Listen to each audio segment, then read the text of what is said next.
Welcome to This Explainer. Okay, I am absolutely thrilled to share this one with you today. We are going to dive into a truly classic, honestly deeply fascinating tale. You probably know the basics, the story of a simple wooden puppet's incredible journey to becoming a real boy. But today, we're really focusing on what this journey fundamentally teaches us about honesty, choices, and consequences. We are going to unpack the mechanics of this story and look at exactly how every single action directly triggers a reaction. Right off the bat, I want you to think about this question, just to frame our thinking. How does a wooden puppet go from dancing in a circus to escaping the belly of a whale? It sounds completely absurd when you put it like that, right? But as we go through this explainer, I really want you to ponder that wild trajectory. We're going to explore the very real mechanics of cause and effect here, and we'll see exactly how a few, seemingly small choices can lead to a literal life or death situation inside a giant sea creature. Section 1.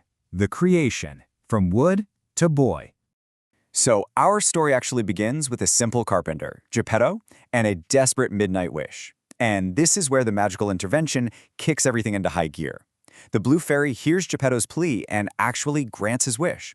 So Geppetto, who carefully carved this puppet, is suddenly living happily with his new son, Pinocchio. And honestly, Pinocchio really begins to thrive. He starts dancing in the circus, and through this dancing, he completely wins over the circus audience, not to mention the deep affection of his father. It's pretty much a picture-perfect beginning, a beautiful setup of newfound life and early success. Section 2. Temptation and Loss. A Turn of Fortune. Let's actually trace how fast the shift happens. Day 1, Pinocchio is riding high. He's winning the crowd with his dancing in the circus.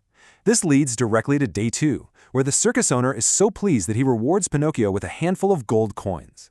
But then, Day 3 hits.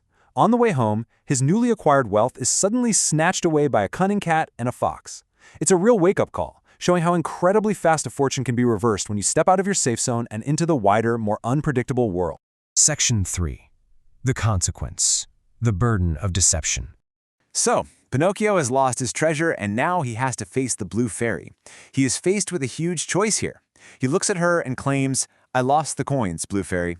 But, as we know, the reality is that a cat and a fox snatched them away on his way home. So rather than just admitting the difficult truth about what actually happened, he makes a very conscious choice to deceive the fairy. He takes the path of a lie, basically just trying to save face. But, the universe of this story? It doesn't let lies stay hidden for long. Immediately after making that false claim, Pinocchio's nose grows longer, like instantaneous. I absolutely love this detail because it shows how the lie manifests physically. It's telling us that guilt and falsehoods are quite literally impossible to hide. The evidence is right there on his face for the fairy, and for all of us as the audience to clearly see.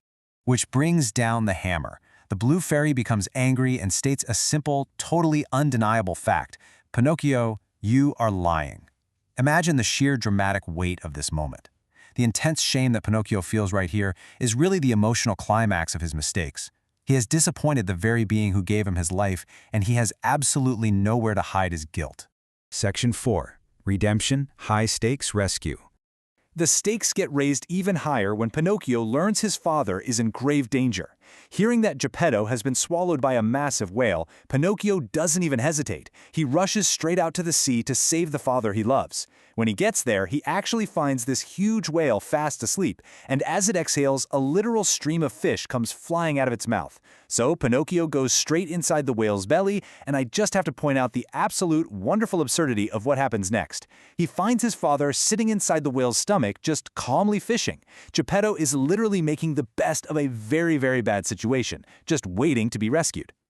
Now, Pinocchio isn't just going to sit there and fish alongside him.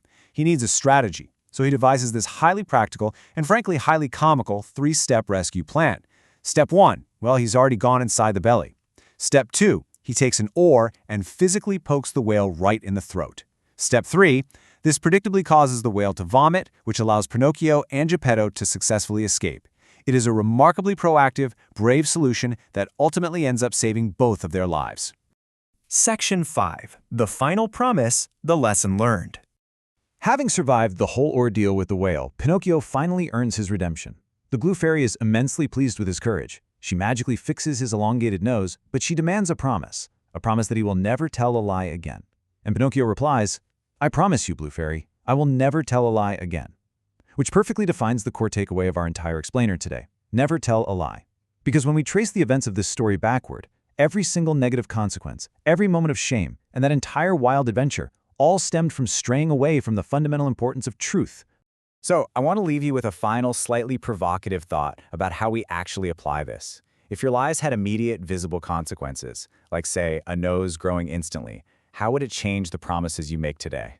It is so easy to think of Pinocchio as just a children's story, but it's really a stark reminder about the hidden weight of deception in our own lives. Truth matters, and the consequences, while maybe not as obvious as a wooden nose, are always deeply real. Thank you so much for joining me for this explainer. I really hope this sparks some curiosity, and I look forward to exploring our next topic with you soon.